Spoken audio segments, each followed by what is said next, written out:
morning. This is The Refinery. What, episode 10? August 10th? August 19th. I don't even know what day it is. August 19th, 2014. It's Tuesday, 8:30 Central, and we're here to talk about conservative messaging. And I think JD and Felicia want to start talking about Ferguson. I mean, there's no way we could avoid talking about Ferguson because it is the story of the week. So let's just dive in, you guys. What's your perspective?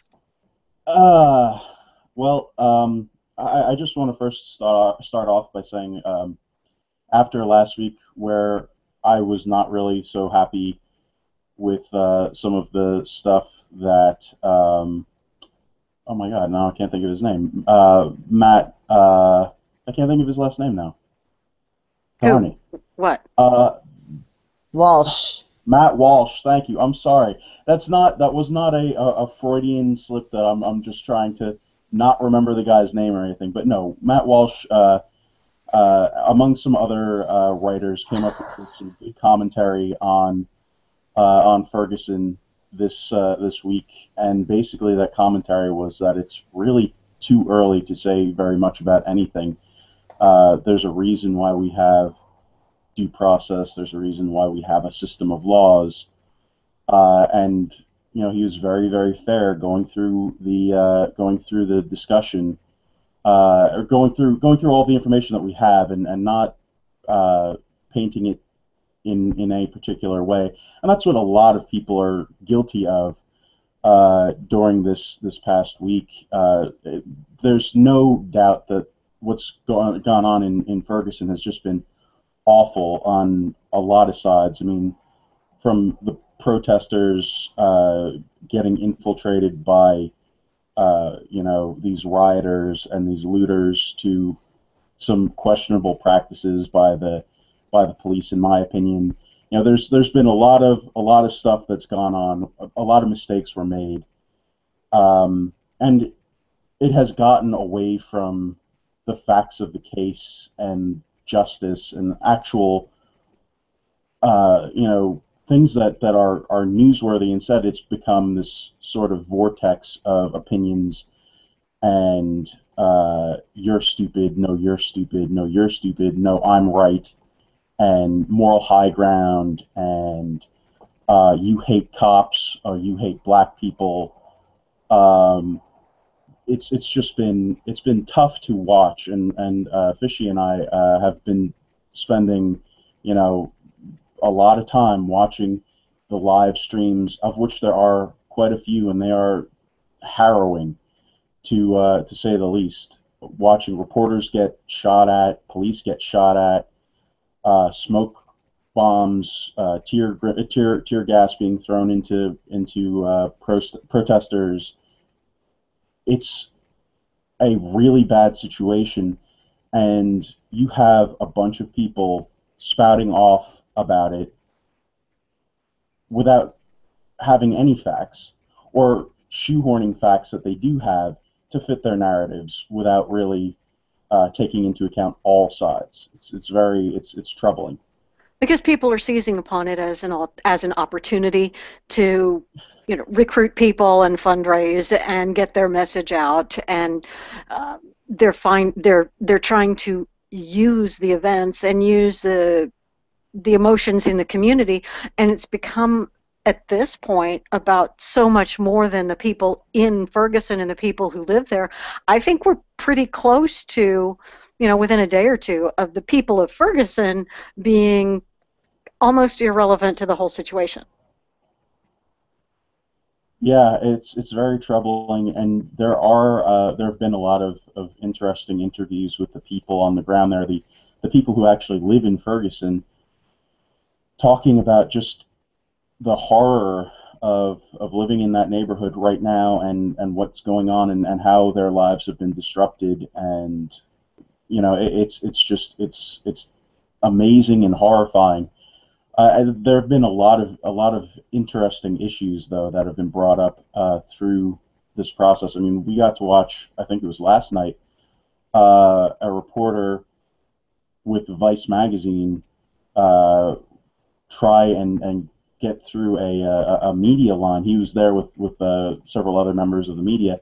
He didn't have his credentials, his Vice News credentials with him, but it was pretty clear that he was a journalist, and it wasn't looking like the police were going to let him through the media line, saying, no, we need to see that you are an accredited journalist, because somehow that makes your First Amendment rights more important. I don't know.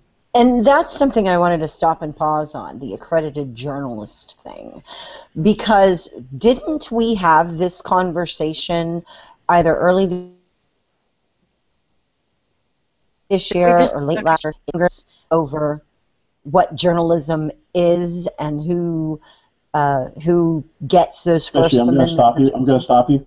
I'm going to stop you right here because you paused. You know, there was it hurt. Your audio was messed up there at the beginning. So if you could redo that. No, just didn't we have this conversation either late last year, or early this year, about Congress wanting to put regulations on what it constitutes a journalist? That there was some sort of bar that one had to meet in order Right, they were going to give them some exception to a law, because if you're a journalist, then it was the Journalist Shield Law, wasn't it? There you go. There you go. Yes. The And journalist yeah, if you were employed by or paid by a particular organization, then you were a journalist and you were shielded from. And it's like, no, journalists are citizens, and they are governed by the Constitution just like everyone else. Period.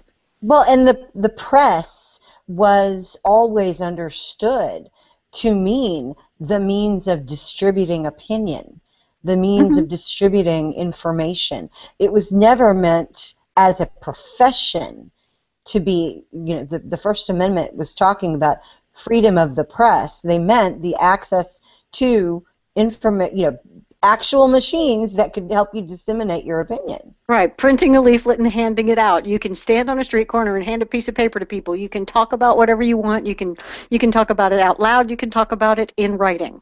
Period. And what we're seeing, and there's a whole bunch of issues with the journalist situation in Ferguson.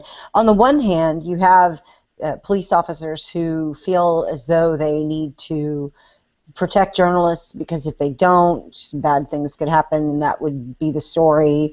That's always difficult when journalists get into dangerous situations, and then police are not doing just their jobs. They're also running protection for journalists. It's a little bit difficult. But also, the question, it begs the question whether the presence of so much media is emboldening some of the people that are acting out, ending up rioting and looting, because they know that there's so much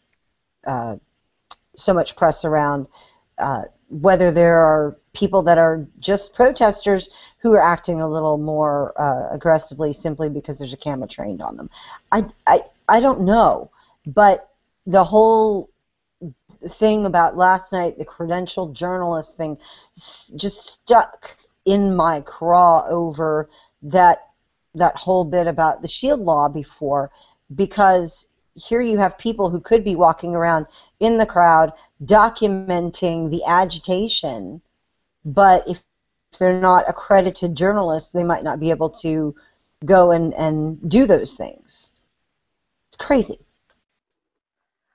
Well, and I think at this point we should be nearing a point in society where we realize that we are all journalists, because we are all, by virtue of our smartphones that we have with us, we are all our own cameramen, and because we can be live uploading and live tweeting, we are all publishing a newspaper at every moment every day. And so the special treatment that the police give the media, police need to be giving that special treatment to everybody, because whatever they do can be made public by everyone at all times. And I think that's a new way for the police to understand how to do their job, because they're not used to always being, yes, they're used to always being in public, but they're not used to always being reported on. They're not used to everything they do being permanently available to be viewed by everyone in public all the time, and they need to adapt to that. And we as a society need to realize that there are people that, whatever the science, it's not the Heisenberg uncertainty principle. It's that, observation changes the state of matter. The being observed changes you. Sorry, not speaking well No, it today. is that is the Is that Heisenberg. Heisenberg? Um, Yeah, Heisenberg you can know uncertainty the principle. location. You can know the location of a particle, but you can't tell what time it was there. Something like that. I'm not a none of us are scientists here, but There's a reason I don't we make do. my money from being scientist, right? But we have seen a few episodes of Star Trek. But the act, knowing that you're going to be observed, changes the way you behave. If you know you're on camera, you behave differently. If you know that nobody's ever going to see you, you might behave differently. And so the people who are in Ferguson, it's an absolute certainty that many of them are behaving the way they are behaving because they hope to be on a YouTube video. And I don't think we can avoid that, and we can't really pretend that that's anything unusual, because that's just the way society is now. We are a selfie society, and we have people doing stunts all the time so that they can be recording a video that goes viral. That's kind of half of what happens out in public, is people mugging for the cameras, because cameras are everywhere. And I think that this whole Ferguson thing is among the first of our circumstances where this is the way life is, and we haven't quite adjusted to it yet. Vietnam was the first war that was really televised live, and so then we've had to adjust to how we wage war ever since then. Well, this is the first riot that's televised live, and so we're going to have to figure out, the police are going to have to figure out and adjust how they deal with riots in Well, this new world. I don't know that it's the first riot that's been televised. Certainly there are a lot of elements of it that are more aggressive than the Occupy movement was, but Yeah. Occupy did a lot of protesting. They did a lot of, there were some windows broken during the Occupy movement, and it's really interesting to see how different the two the two protests are, and maybe it's just because they're about different things. In this case, obviously, there's a young man who is dead, uh, you know, guilty of whatever crimes or not. It's two. There are two now. Oh, good. It's just there's a lot that's more visceral, say, than the 99% argument of Occupy, and it's in a community that I don't. It just this is more acceptable. I'm not sure. We also I have gotta 6 years say, of race baiting in the White House. So, and I like the quote that George came up with over in chat. The camera is the new gun, said by Janet Napolitano. So that's kind of interesting. Yeah, Janet Rodney King was Napolitano or Judge Napolitano? okay. He said Judge. It was Judge Napolitano. I was like, Janet Napolitano. Wait. Jared Napolitano, that would be an As soon as I interesting. said that, it Yeah. sounded wrong. Okay, No, so I can't talk, I can't read, I I can't think think. I think that's a very good point. I've been monitoring some feeds for people that are in Ferguson or very sympathetic. It's an urban list that I've collated. It's got over 200 people on it, and that feed goes by really fast. But I've been checking a lot, and I'm getting a lot of information and feedback. And one of the things that came up is Occupy and how that was person media and how it was really executed on video. And JD made this point this week while we were watching all this, that Occupy was much better about documenting what they were doing and putting out their own press. They were better about live streaming their own event Now, granted, they had planned this, they'd had the time to prepare, but we're over a week in, and the people that we're seeing live feeds from are still outsiders, people that are press. It's not people speaking with the voice of the protesters, and I want to be very clear that I'm talking about the protesters, the people that have a point to make. But that Occupy didn't face, for the most part, now a couple of them did, but Occupy didn't face, for the most part, this sort of police presence.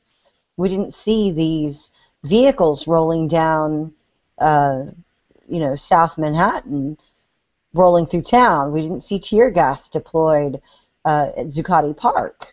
Oakland is another story, but Oakland was also a much more racially diverse group of protesters for Occupy. So there is that consideration too, and that point has been raised in this feed that I've watched. Is there are racial components visually, whether you believe that there is racist action going on, there are racial components that you can put together through protests like this, and they can't be factored out in the discussion.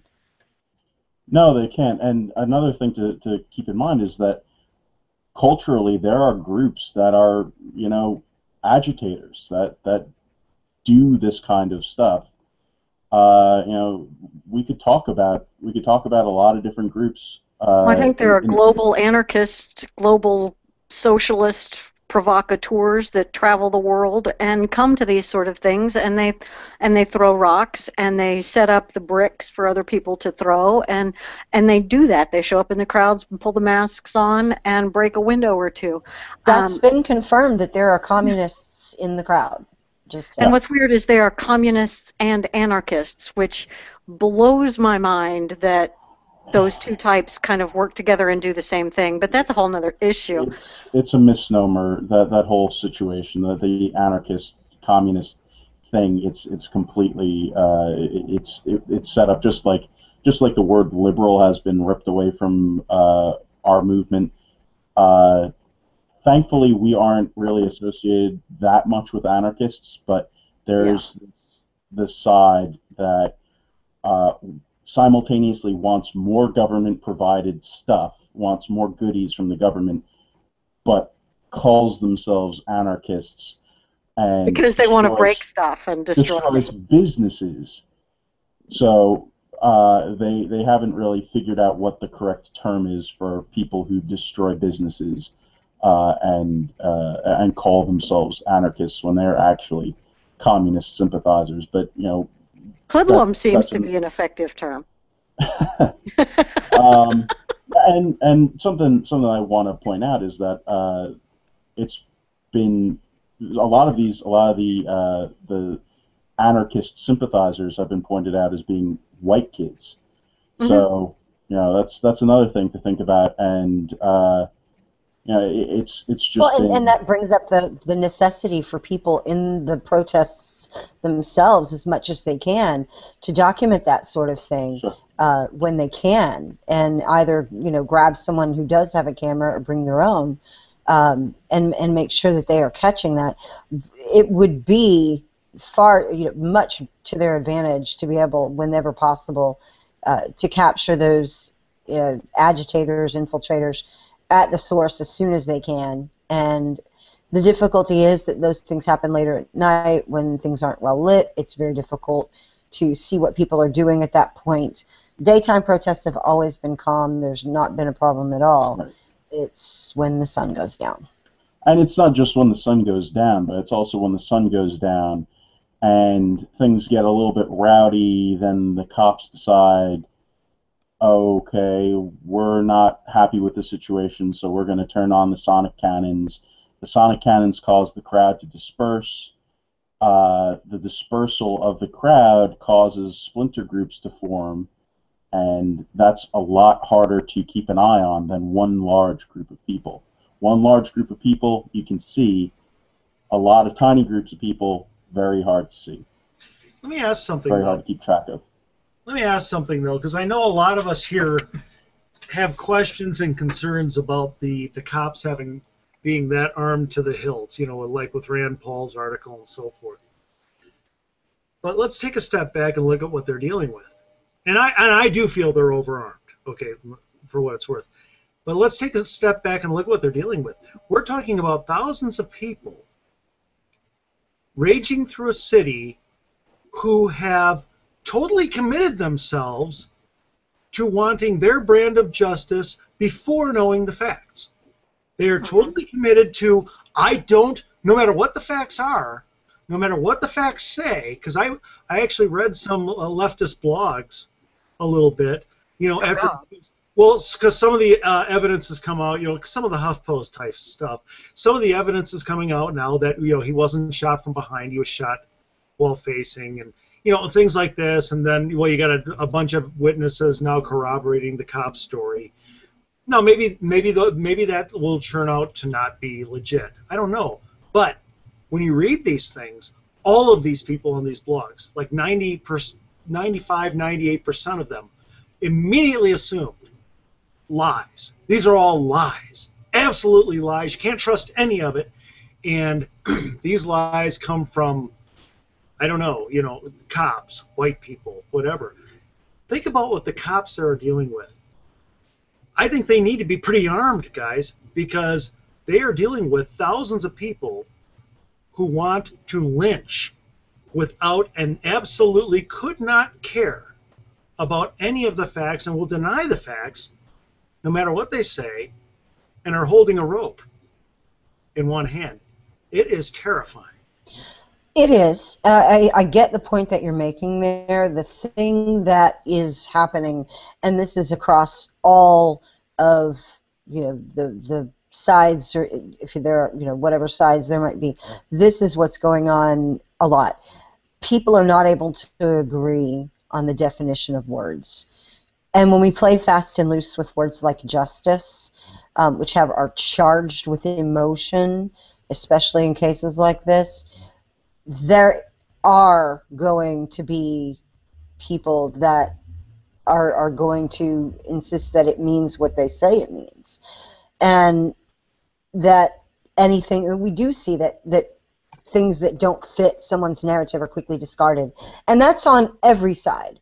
I've found that on the right, I've found that on the left, I've found that from most of the people that I've seen anything from. It comes out as, oh, well, look, this happened, so it makes my point. And there's way too much of that going on. It's very disheartening that you have an entire group of people that are upset and are protesting who probably will not cease to do so until their definition of justice is satisfied. I don't know that I've seen anything like that quite so vividly before.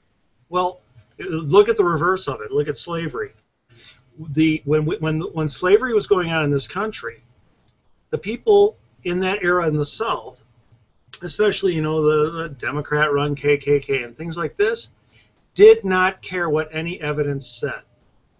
The black guy is guilty. Okay? Get a rope. Now, what did it take to put that down? By the way, Lynn makes a great point here.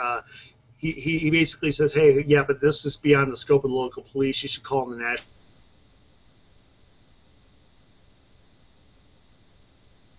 Guard when this is open rebellion. By the way, I agree. Great point about the level of force necessary. Look at the level of force it took to stop slavery. There was no reasoning with it. Look at the level of force we're dealing with. Look at the Muslim factions of the Middle East. Women are property. Yeah, there you got to have 4 witnesses. A woman can be raped. You got to have 4 witnesses and all this kind of stuff, right? Basically, assumes guilt, not based on facts, but based on who you are. Look at the amount of force it takes to overwhelm that. When somebody turns off their mind and commits to their heart, and then nothing but force, unfortunately, at some point, nothing but a greater amount of force is going to be able to stop that. Well, I think the right answer is somewhere is somewhere in the middle. You know, we don't have to have full military advance by our local police. You know, I don't want to have my local police walking around regularly just like they would if they were in Afghanistan in a hot zone. But they have that equipment because of the, I don't know, the we give our spares away to the county program that the feds passed a while back. So they have all this gear, and I'm okay with a SWAT team, and I certainly want SWAT teams to be well trained, and I want the capabilities to be there when they're necessary. But I think in some cases they are deployed a little bit too quickly and too eagerly, maybe. That's their first response is, oh my God, put everybody in solid black, scary military stuff and bring all the gear. Camo in a Right. city. There's something I want to make very clear here before any more discussion around what should or shouldn't happen in the response. There is. Do you wear camo whenever you argue with JD? I'm going to plead the fifth there. Film Bowling ball cannons may require some form of camouflage in order to get close enough. I will say, I have to say this.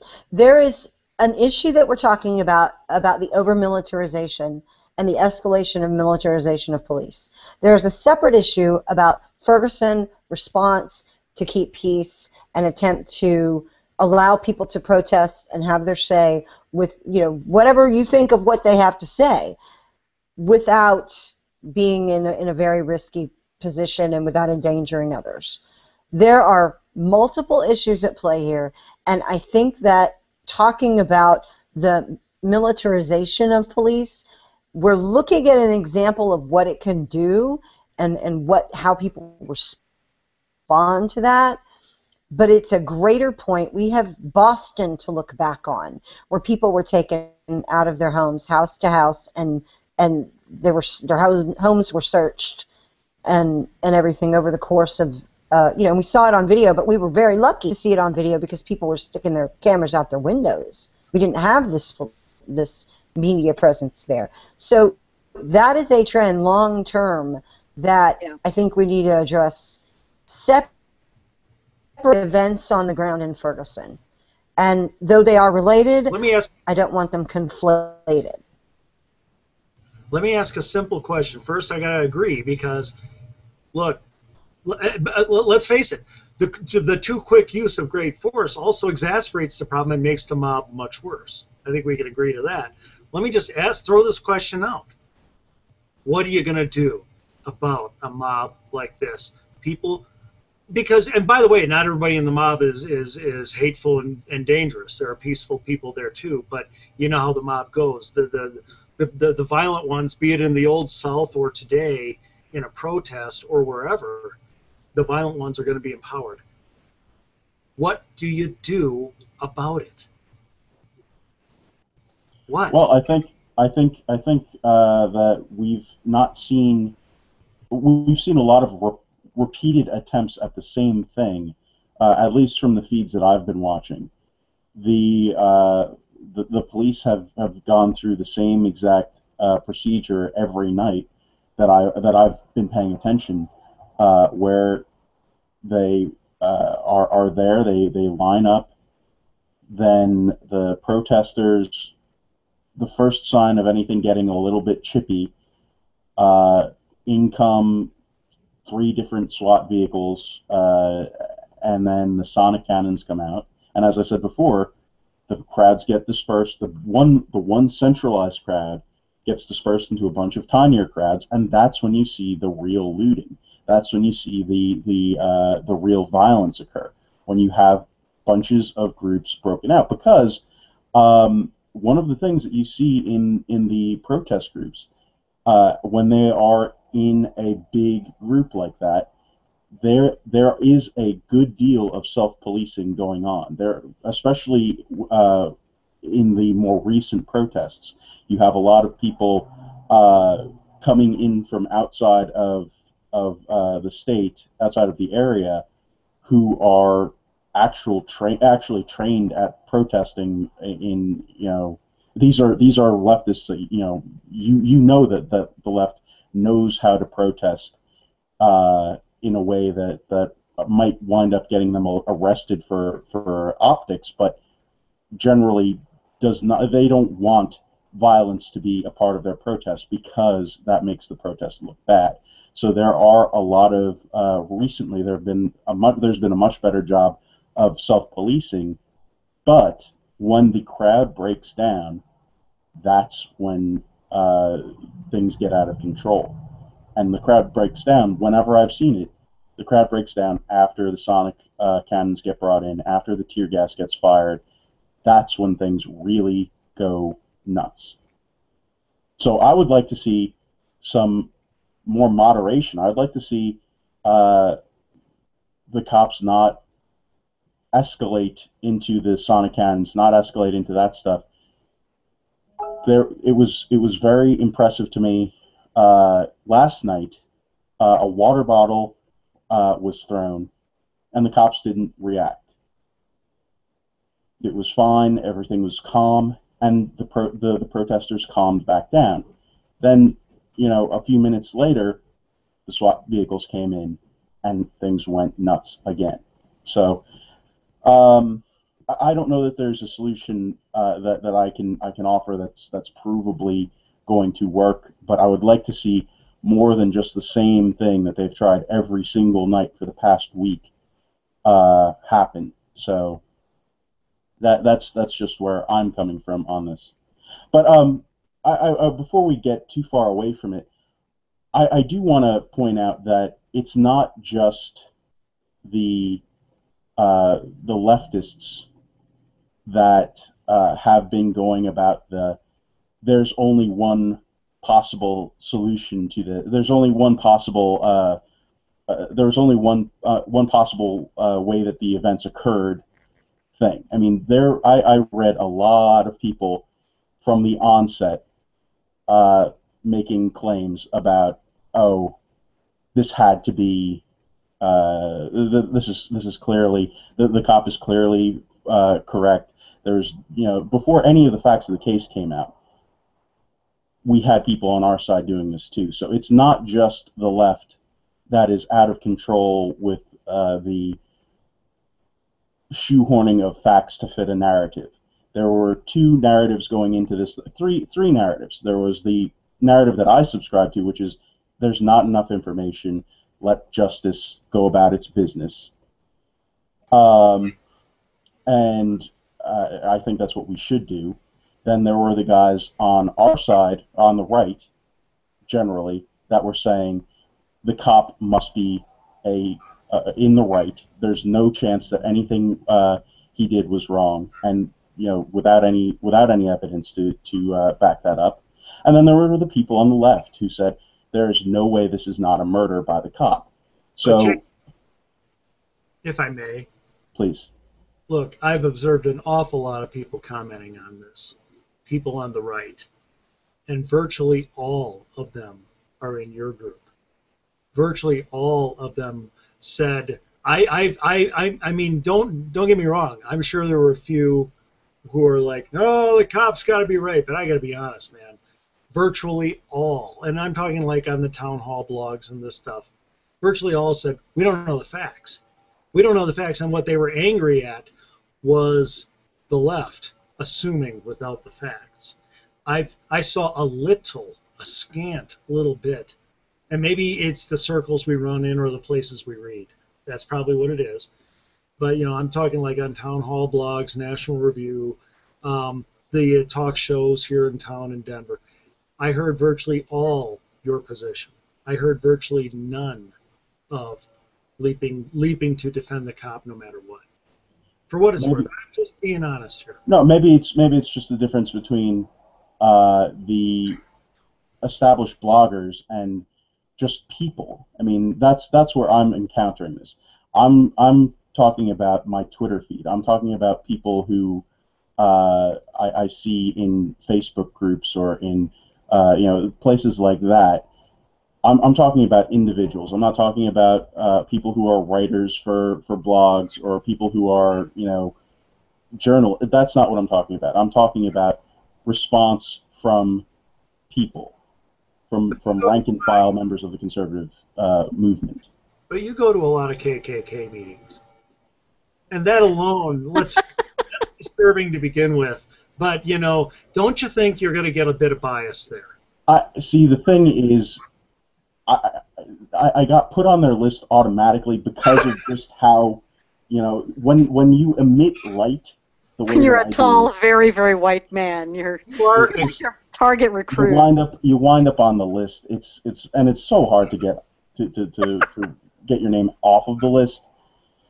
But You have redefined whiteness for me. I want you to. but but seriously, no, I've seen a lot of people on our side that have had their narrative that they want to go with. That was not the one of justice. That was not the one of let's see it play out. So while I agree with you, there's been a lot more on the left that I've seen as far as people wanting to shoehorn facts to fit their narrative. It is not something that is endemic solely to the Democrats, solely to the left. And we need to keep our eyes out and stop that whenever we see it, because it is absolutely deadly. As you said before, Andy, it is deadly to have people just go with that, no evidence, no nothing, narrative only. It is absolutely detrimental to everyone if we let people go based on a narrative only, no facts. Yeah, I always think of, what was it, a barbecue sauce commercial or something where they find it was made in New York City, and so Taste pecane sauce, get a rope. Yeah, taste pecane sauce. That's right. I was Made thinking in New York City, get a rope. Yep. Yeah, I was thinking barbecue sauce because I actually put pecane sauce in my barbecue sauce, which, by the way, is delicious. Yeah, that sounds good. Okay, gonna have to try that. I just wanted to educate. Recipes from the refinery. Yes, and I do a wild cooking show where pans fly all over the place. There are deaths. It's mayhem. Bam! They had to call the cops with, the hoses and everything. Can we not say bam? Oh, my stars. But honestly, that's what I get the feeling of is get a rope. Yeah, well, it's true. It is kind of a lynch mob. And I wonder, though, how much of it is sort of a created opposition. We've talked about this before, in that if you forcefully position yourself one way, you're creating an enemy on the other side. The more forceful you are about position one, the more the other guy is going to feel he has to defend position two. So the stronger the left is defending Michael Brown, the more the right is going to feel that they have to defend the police officer. Whereas if the left was just saying, well, there is a problem with institutional racism. We have seen in the past that cops have shot first and asked for apologies later. We've seen a problem with that, and we want to make sure that isn't the case here. We would like to investigate it.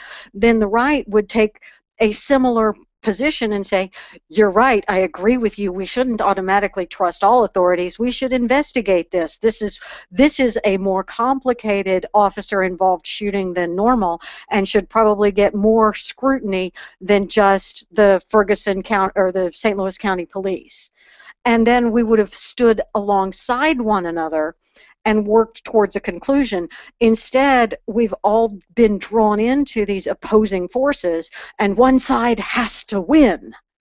And what happens is the media gets a lot of money from that.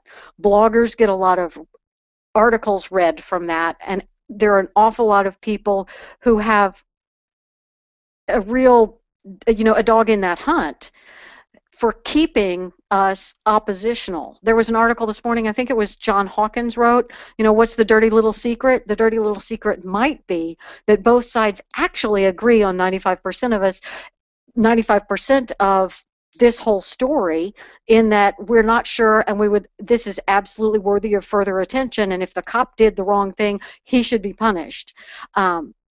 Most of us actually agree on that. And if we were all to sit down, take a deep breath, and relax, we would realize, oh my gosh, yeah, we actually do agree. And for every statement that you just made, I'm hearing the corresponding response from my urban feed. Because how can you expect us to relax when they're killing our black young boys?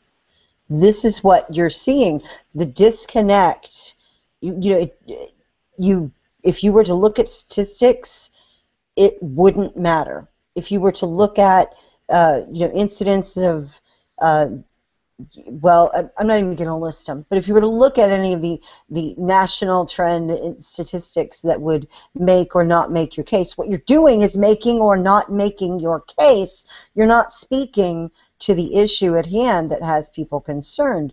And this is why everything that I'm seeing across all my feeds practically, yes, I'm going to generalize, just about everything on my feeds is not about the thing that it's about. It's about something else.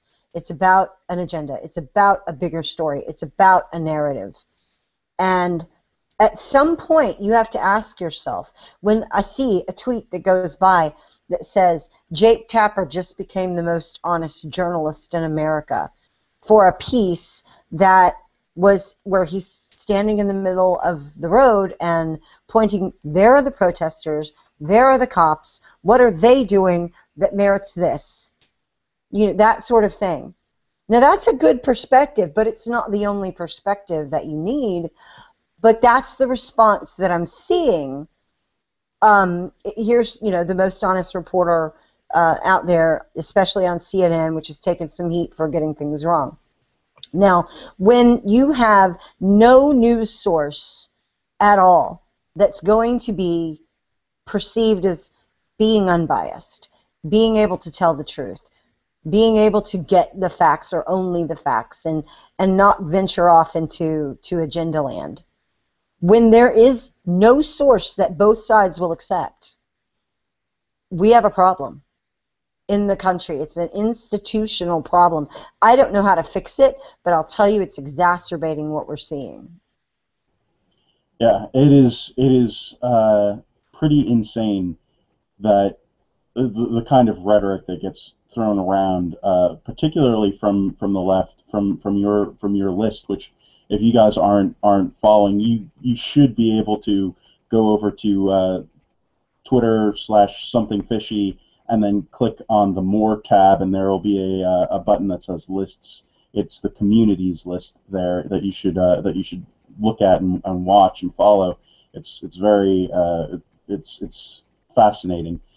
But the kind of rhetoric that gets thrown at a lot of black journalists who say, anything middle of the road is, it's frightening. It is absolutely, it's scary that reporting can turn into a emotion-based thing where if you aren't feeling the correct feels, then you are not a legitimate journalist in the eyes of a lot of people.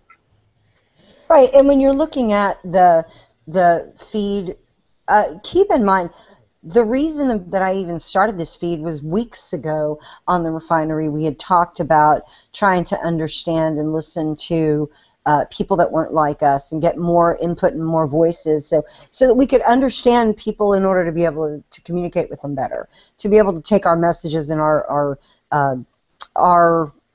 values and talk about them in a way using language that resonates, not changing them, not coming up with new values, but trying to translate. Just the same way that I always said that I wanted a politician to hear me and hear the language I'm using and respond to that in similar language rather than just talk to me as a Tea Party leader. It's no different. And from that discussion, here comes a list of 200 people that, not just individuals, but media sources, influencers. It's an interesting list, but it grew out of this experience here, trying to understand, and that's what I've been trying to do, is see what's happening in these communities, what people are saying, what people are talking about, and it's been highly valuable, but it's also really pointed out that there are places in which we are completely missing each other and will, and I don't know how to fix that, but at least I'm aware of that problem. Yeah, another thing, and it's not just journalists either, and that's something else that's pretty crazy. I have seen the same level of anti-Obama rhetoric in this on this list as I see in my normal feeds. We on the right go a little nuts crazy on ragging on Obama for whatever it is that he's doing, be it going to golf when there are crises happening or whatever. But I have seen people say Obama doesn't care about black people. I've seen just a lot of people who are very, very, very unhappy with Obama. In fact, I saw multiple times. I've seen people demanding that Obama issue an executive order to arrest the officer involved in the shooting. It's mind-boggling, the demands and the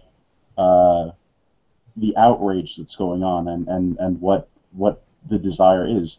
It's crazy to see this. That's pretty scary, because in some of the historical things that I've read, the thing that led to the surprising takeover of the totalitarian state was a populace that was so scared that they begged for a big, strong, a strong leader type of government.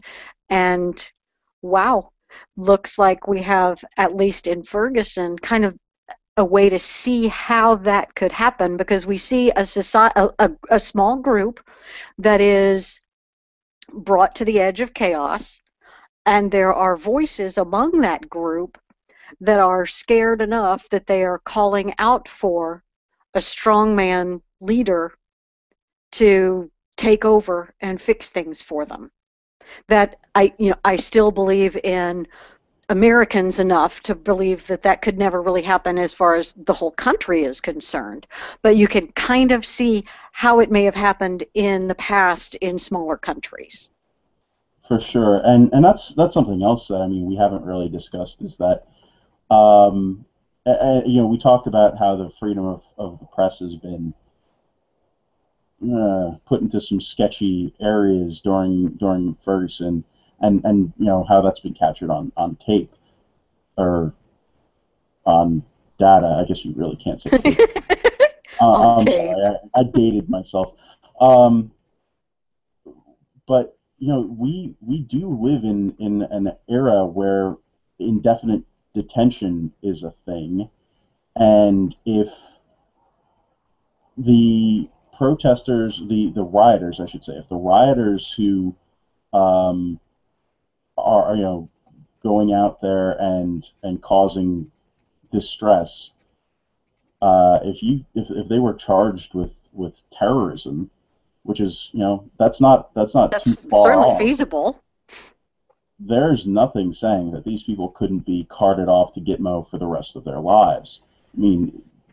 Because the infrastructure is there to support that kind of action.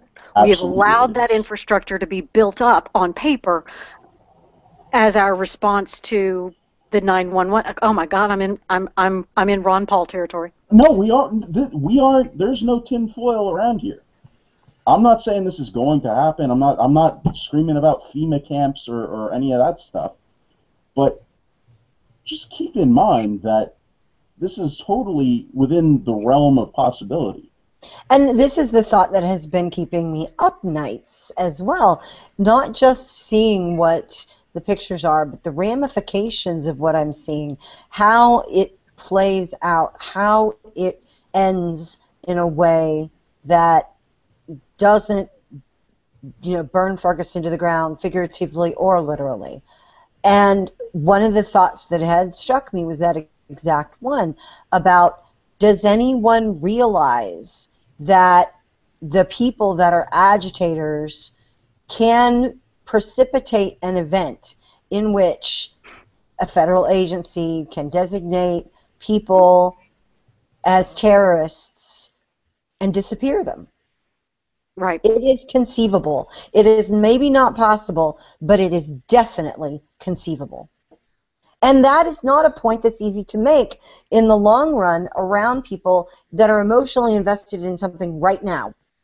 So that's a discussion to have when maybe some distance has been had from the end of this, however it ends, to talk with people about that. That is not, I think, an issue that people would dwell seriously on right now. Oh, but God, no. It is something to keep in the back of our minds, the way that this structure, the way that Congress has put these things together, the way that the executive branch of the past dozen years has executed that, this could happen. You're right, and they are building the infrastructure to do exactly that stuff. That's not tinfoil hat territory, but once again, that's potential danger. Look, we've got a real danger happening right now, folks. And it's interesting that I'm talking to a bunch of white folks because, guys, the only reason everything that's happening there can happen is because you have an entire category of people in this country, a large percentage of whom really dislike everybody who is on this chat right now. And this is because we, not white people, conservative whites largely, we looked away and ignored the fact that we, for 220 years, only elected white men into the highest office in the land and acted like that wasn't quota voting. And then we were actually surprised when the other side did the one strategic thing that we could have done back with Frederick Douglass or somebody like that. We had countless opportunities to put somebody up. They did it. Okay, they put somebody across the finish line.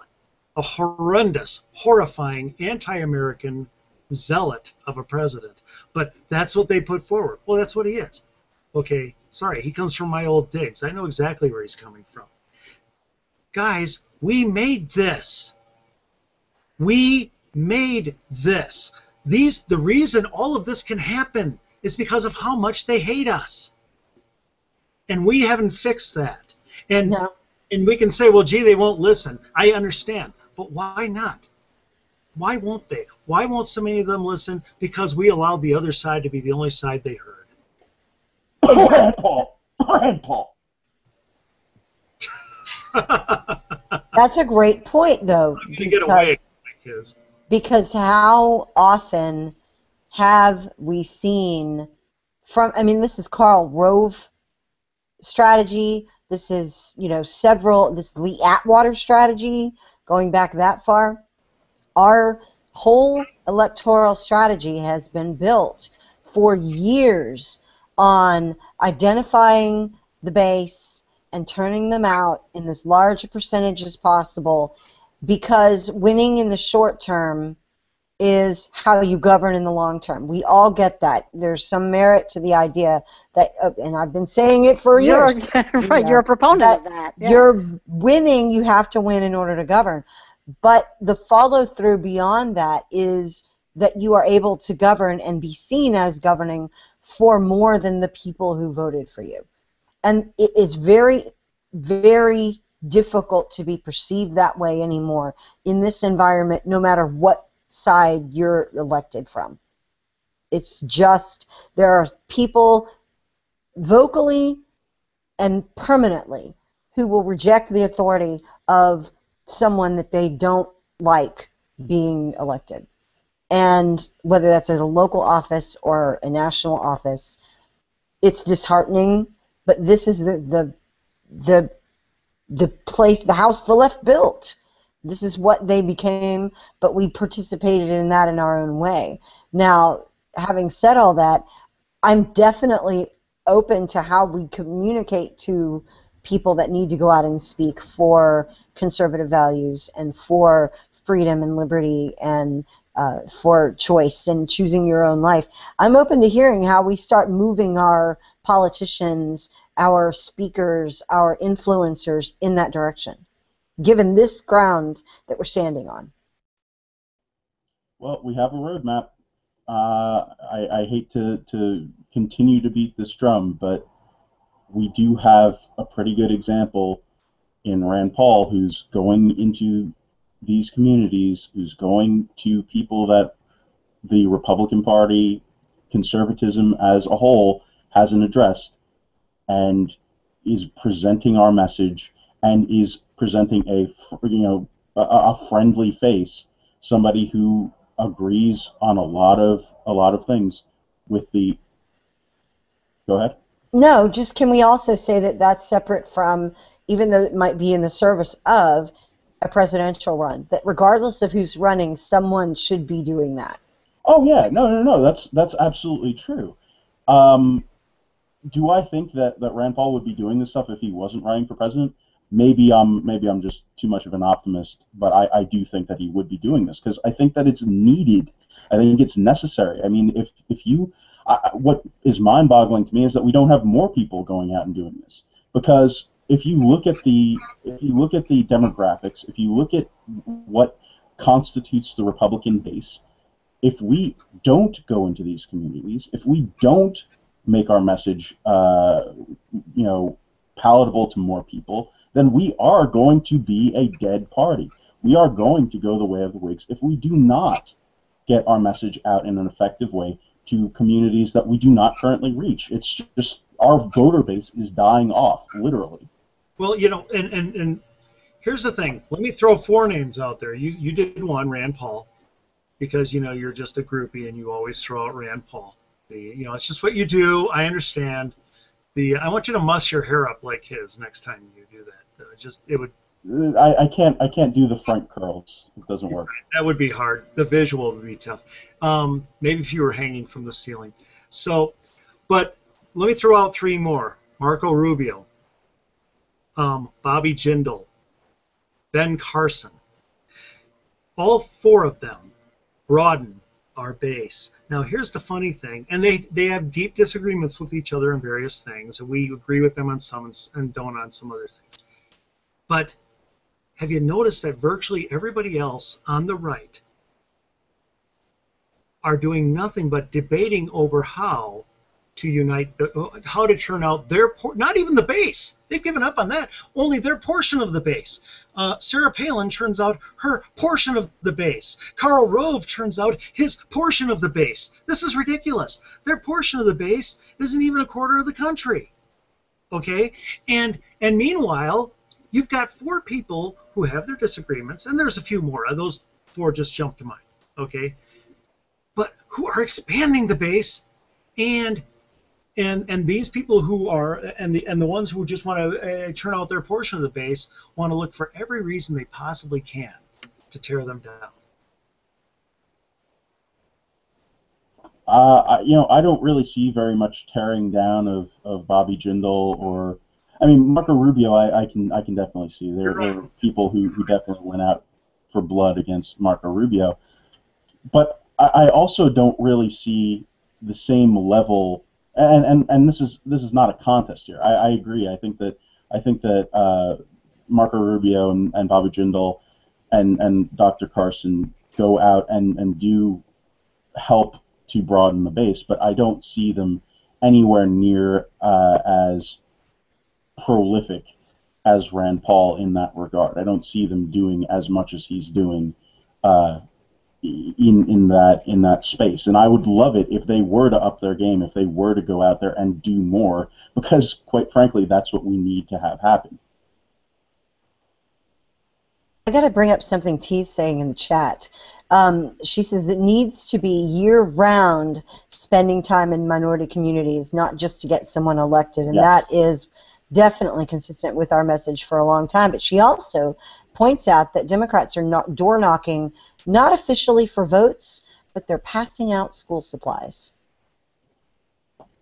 Chew on that. Yeah. What do we do? Do we do that? No. Well, and this ties into an article I was reading just a little while ago, and I think many of us have seen the pictures, the shocking pictures of the voter registration table in Ferguson. And what that tells me, and they're always the left is always recruiting. They're always fundraising. They're always community organizing. They're always looking for the government grant that they can get to open up a storefront in a community to be, whatever kind of educational group they can be. And that's just what they do. We don't even, that's an entire market that we have taken ourselves out of. We don't have conservative or libertarian organizations that seek government grants to open up a storefront for organizing for liberty or, pencils for school, to have a storefront in the poor communities where, yes, we help them get their school uniforms together, and we also advise them on how to get their food stamps and apply for a job, and here's also how you get training, and here we can teach you how to type. We don't do that. We're not in that market, which means that we aren't the people that they see day to day. The people they see day to day are those organizations that are the charitable organizations, and most of them are funded by our tax dollars because the left seeks them out. We don't have anybody on our side. We don't have any big programs like that. We don't have, the George Soros type of groups that go out and submit requests for government funding and open up acorn offices everywhere that have one particular project that is their goal, but then they also do these other things on the side. They also open up the voter registration booth, and they do the community organizing, and they just happen to be the people that you know, and you're going to vote for the people you know, and the people that you know happen to all be Democrats, and that's why they are all Democrats, because they vote for their friends. That we got to be honest, though. There's a real danger right now. You can't set up a Republican front in those communities. They will cave in your window. They will harm you. They will drive you out. The hate is so vicious and intense. Look, I was raised in a hard left family. Their hate for all of you on this chat is deeper than you can possibly fathom. Now, double that, and that's what you're seeing on the streets of St. Louis. Okay. Sure, because the brand that goes with us has been so damaged. Right. And that's the thing. If we're going to do things, we can't always do them just a reality. We can't always do them in the name of what's that. Oh, your audio is really being a problem there, Felicia.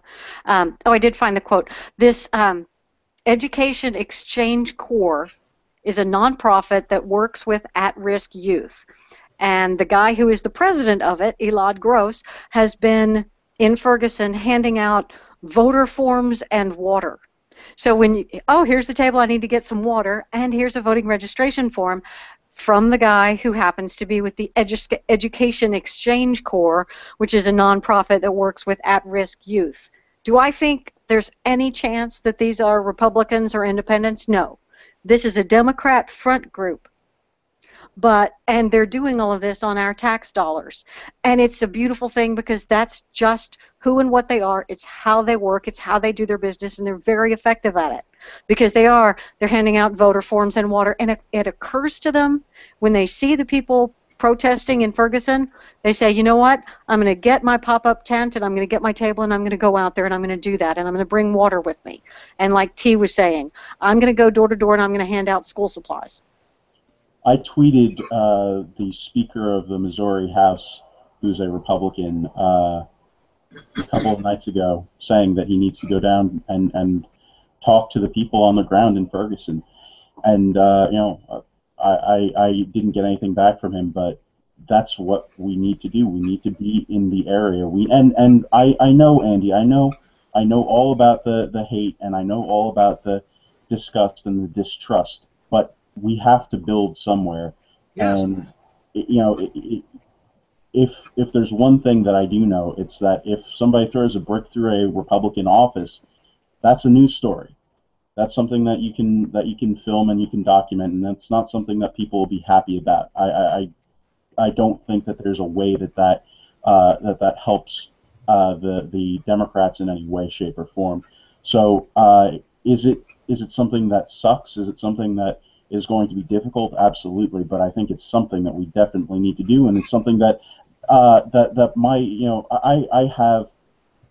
I have seen it work to an extent. I've had family members who have run Republican organizations in urban communities and been very effective at it, and gotten people out to vote and gotten a lot of community members together. So it is not impossible, and it's not something that is uh, too dangerous to go and do, because it's vital. It's, I mean, something that we need to do. And I mean, going back when we first talked on the phone, the first time I talked with you, something that really has stuck in my mind is the fact that you said that we need to that the left campaigns year round.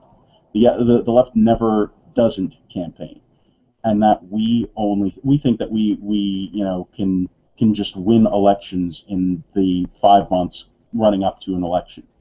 So the GOP has said that they're working on a year-round campaigning strategy. We can only utilize the GOP as a national organization so far. It's going to be down to people like Tay and people like us to go out there and make these connections and go out there and build these relationships. I mean, other than that, what else can we do? Well, if I may, look, I'm not saying we don't need to go into the communities or whatever. I'm simply, before we bash the leadership that isn't doing it, I just wanted to lay out the incredible danger they face doing it. It is immense. I cannot tell you how much the left hates you. You guys think you know. You don't know. Well, maybe you do. Maybe you do. Okay. It's just intense. But I'm not saying we shouldn't do it. Here's the big problem with all these Republican initiatives and conservative initiatives and all this to try to reach into these communities. Let me tell you in a nutshell, because it's the thing I always talk about. They think, well, the other side markets to them, we'll just market to them. The other side presents their message, we'll present our message. Wrong. You must assume right from the start you are hated. You must assume there's a wall up and first take the wall down. You first have to go after the hate. Then you bring the message. Well, the left doesn't have to do that. I know, I got it. But you do. Okay? As like with young people. Young people believe that we on the right disapprove of them and want to tell them how to live their lives. Therefore, they do not trust us. You must take that wall away before you can bring them the message of economics and hope and all the stuff we do. So you can't just market to these, get your people out there and market to these communities. That'll go nowhere. You have to say they hate us. Why do they hate us? And oh, gee, by the way, 220 years of people who look like me only in the presidential office, that has a little something to do with it. Well, and when we send our guys, but when we send our guys out there, it is in usual form. It has been for electoral purposes. It has usually been in order to get elected, and that's the only goal, and not to persuade and build relationships long term. But at least what we have now is the conversation about it, and we have leaders who are willing to go and talk and have those conversations, and we have some people, that are, say, white Republicans elected in urban minority areas that are doing it, and beating traditional liberal candidates. We need to find out more about what they're doing and how they're doing it as well, and look at what their record is in the neighborhoods. And I'm speaking to this because for two instances, I can cite two quick examples. I have been somebody who's been able to go into a community and just talk, one political and one not. I was the vice president of a PTO of a school in a really difficult part of town for about 6 months when we lived there. And we raised through ideas that we put together. There were 5 or 6 of us women, and that was it in this junior high school of so many children. And we put together fundraisers and community events that raised a few $1,000s, and nobody thought by the time my 6 months or so there was over that I was any kind of alien, but they knew that I had people's interests at heart and that I was interested in their lives, and we became friends. It wasn't, sort of this, I'm dropping in to tell you all how to do things. And it was something instinctual at the time, just to get to know people and talk about how we could come up with some great ideas, and we did. And it was just spending the time, investing the time in the neighborhood without looking for anything for me out of it. And then also I went and took an opportunity to be on an urban radio talk show in town. And it's one Tea Party leader, me, sitting around a table with 5 black women who were decidedly not Tea Party, and having an hour-long conversation on the radio. And as I'm leaving, one of the women was like, "You really surprised me." I said, "What do you mean?" She said, "Well, I expected when they told me a Tea Party leader was coming, this, 6'4" white guy in overalls and flannel coming in to just tell us what was what." She said, "This is a completely different conversation. We agree on a lot more than I thought we did." And that's one of the ways that I knew that spending the time and talking and listening, and not just coming in to say, "These are my points and you need to listen to me," how that works. And it does work.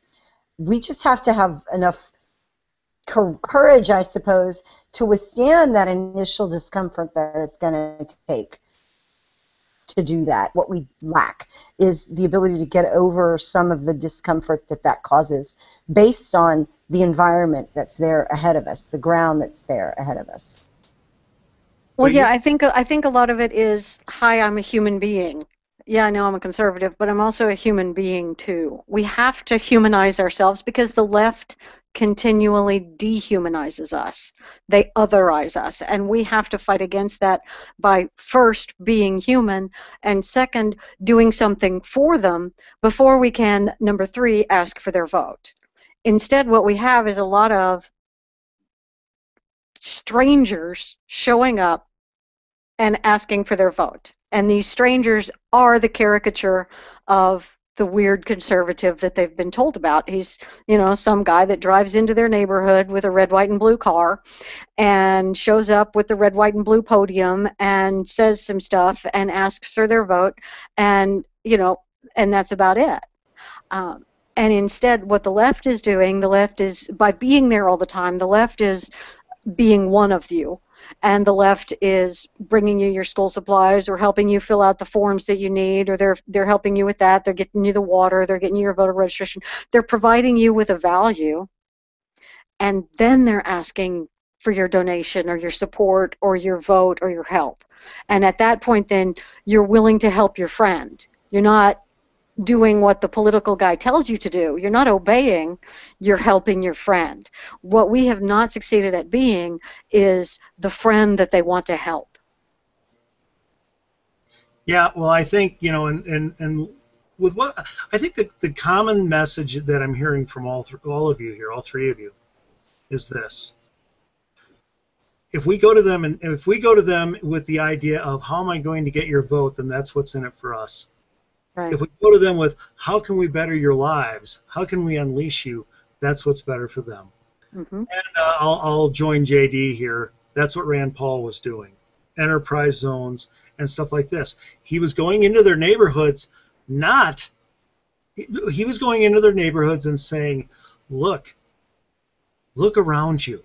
Is this what you want? Here's what you can have. I want to unleash what you are. I don't want to make more people like me here.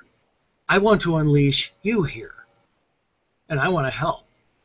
And what a difference. And I think that that takes down a lot of that wall that's between them and us, because their assumption is everything they've been taught. We're in it for us. They're pawns. You see what I mean?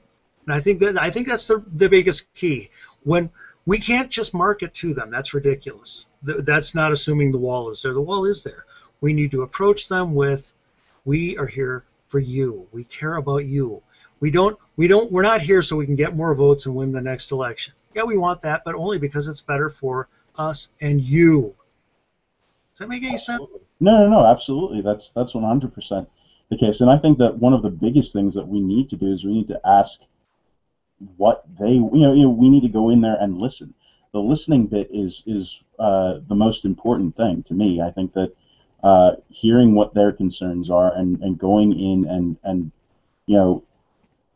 assuring people that, hey, we are looking to achieve the same ends here, the same goals. So, it's crazy to me that we aren't doing more of this work, but it is people on the local level that are achieving this. We talked about Darius Foster a few weeks ago and his amazing ad, talking about don't put him in a box. Him in his community talking about being a black Republican and the ridiculousness of that being an outlier, something that people don't understand or whatever. We need to be able to go into these communities and make ourselves appear to be people. I mean, that's the bottom line. And I think that we have some people, some voices that are doing it, and we need to have more. And I think that we will have more.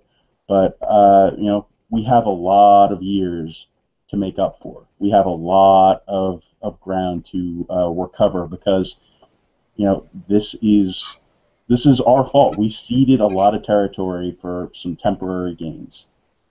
But we have a big advantage. We have the better message.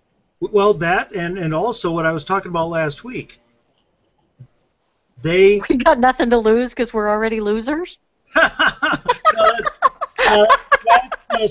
That's just me. But I mean, no. Here's what it is: hate. The left promulgates hate. They push hate. Give us 51% of the vote, and we will get even with those people who have done this to you. We'll get that group and bring them down. We'll get this group and bring them down. We'll get the other group and bring them down. We'll get them. Use that against them with love. See, what were we talking about with karate, taekwondo? I can never remember these things. Use their momentum against them. Let the left is, when you go into these communities, you got to understand a lot of their leaders, their democratic political leaders, are preaching hate. And when you come and you preach love, and I know this because I've had people from these communities who are employees of mine, like at theaters and casinos and places where I've worked, and where I show them, look, all I care about is the magnificence that is you. You are awesome, way more than you think you are. Okay, and I want to see that unleashed. That's all I care about, and I think it's awesome, and I think it's great. The more they hear that, they don't even there is no racism there. They can't even embrace. They can't even see it. I look at that, and then they go home and they hear this: white people are this, white people are that, white people are this, and you know what goes through their head? But wait a minute, Andy always tells me about what he wants my life to be. Rand Paul came in and said here's the way he wants our communities unleashed and all this kind of stuff. Do you see what I'm saying? Use their hate against them. The beauty of it is this: they are so entrenched in hate, we have an incredible advantage because they can't give it up. Jiu-jitsu is what you're thinking of. Jiu-jitsu. And that's... I knew it was something where you have to be way more flexible than I am. Right. I'm here. I hear you. That going along with what you're saying, when you're talking about that message of love and building people up instead of scoring points, the scoring points that is going on online is not rooted in love. It really isn't. If your goal is to get your narrative, your message, your belief system validated and acknowledged by other people, that if you present enough facts or statements or statistics that you will overwhelm them, you're not going to do it, and you're going to completely destroy the idea that you care about people. Agreed. But that's what we're here for, is to talk strategy and talk how to do it right where it's been done wrong. That's the whole idea. Because you're right. Bringing facts, well, and you know what? Bringing a list of facts is going right back to basically all you're doing is marketing your message to a group that has a wall up between you and them, and thinking that'll work as well as the left marketing their message. Remove the wall. Tell them show them how each one of them is a miracle.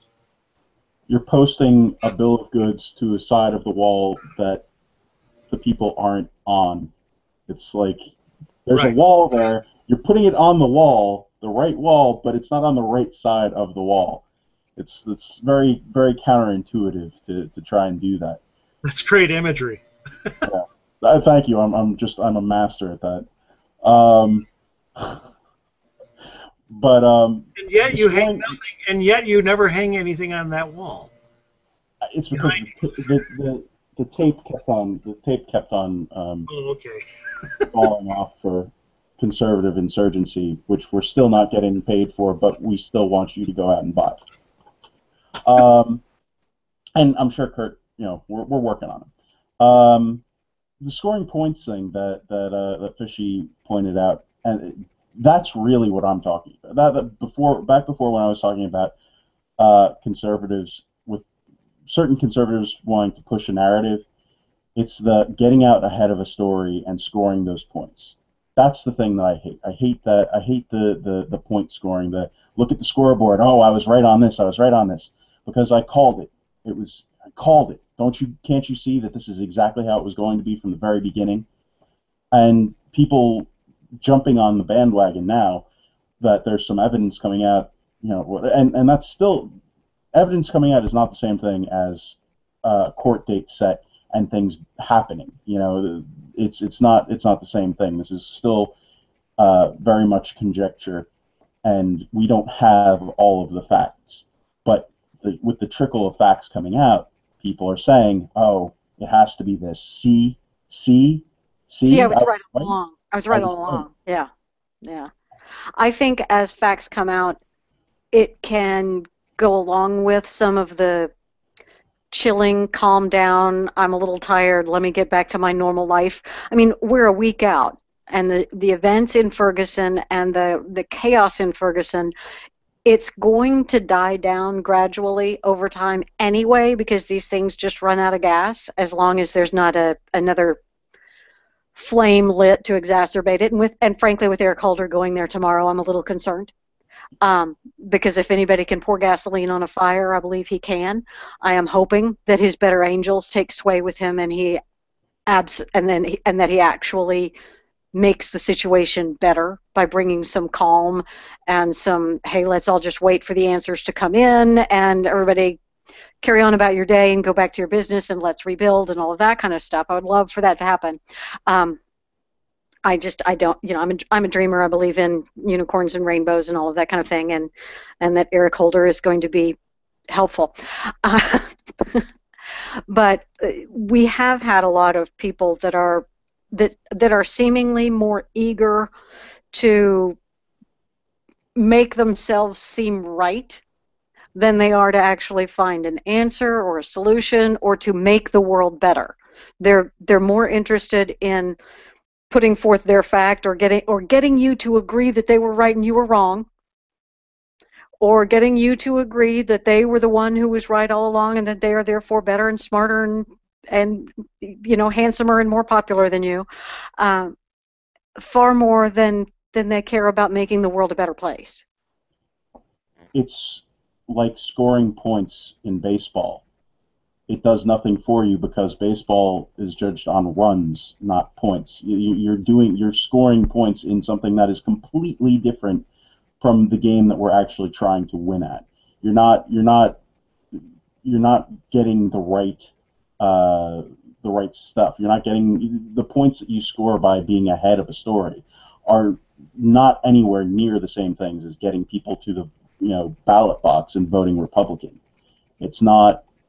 We are talking about completely different things, and there is absolutely a mindset out there where people think, oh, if I'm right and I shove it in people's faces and I get out ahead of a story and I shove it in people's faces, that means that they're going to agree with me more next time because I was right.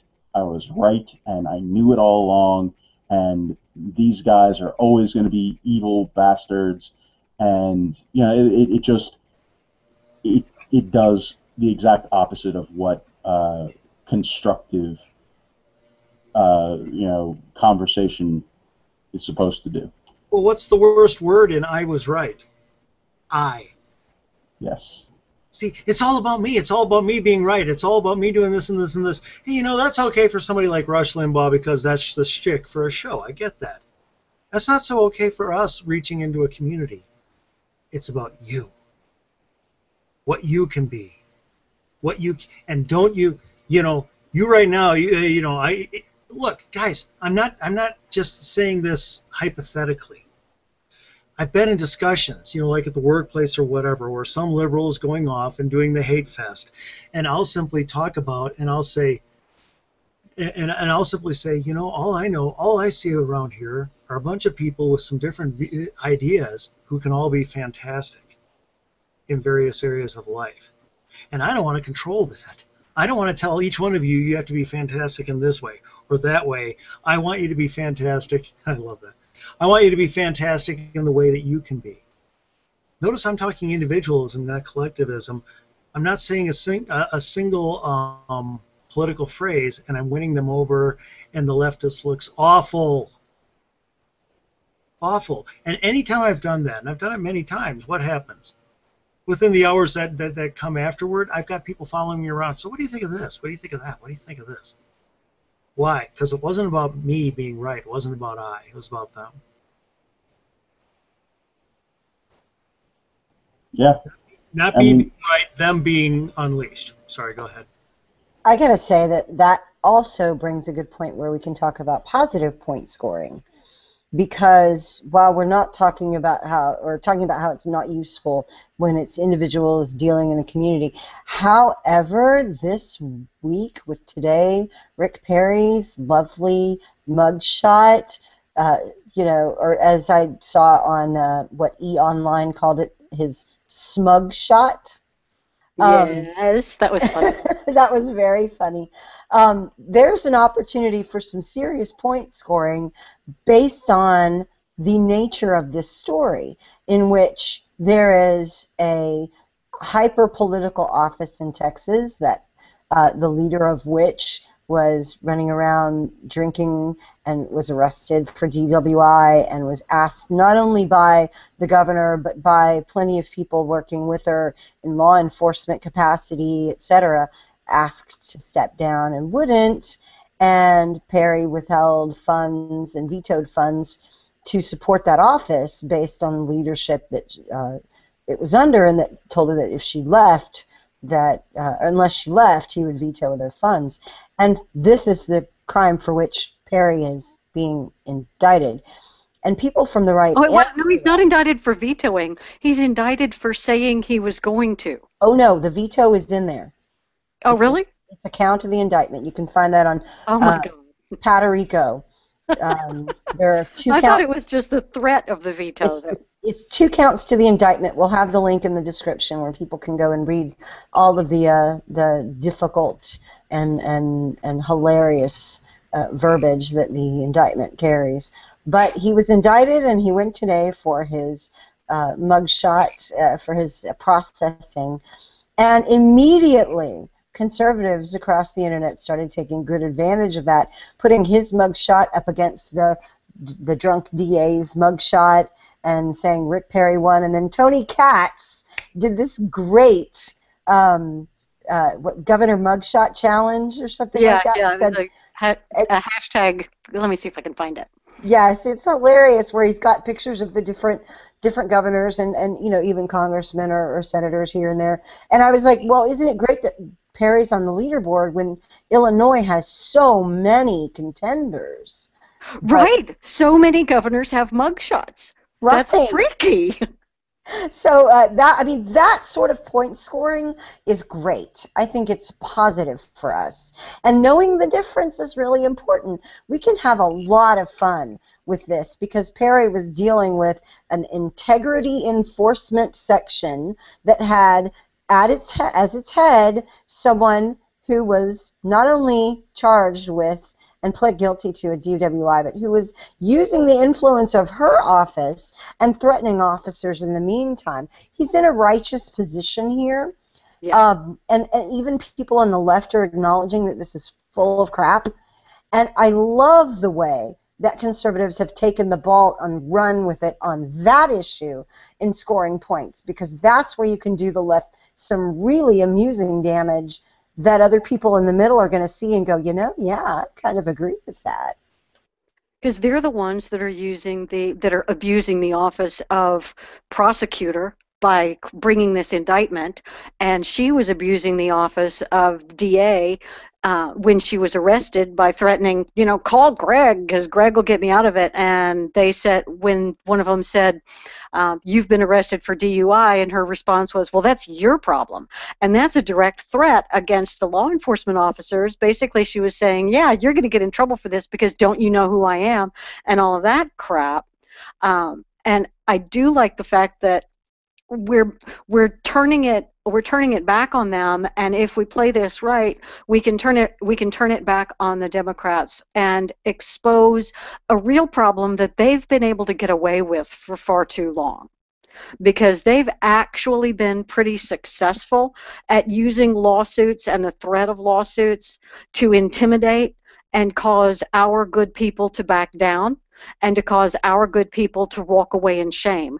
And what Tony Katz's Twitter hashtag game accomplished for us is it shows us how many politicians, primarily on the left, get indicted and then continue to run for office. They absolutely do not accept the premise that being indicted is a problem for your political career.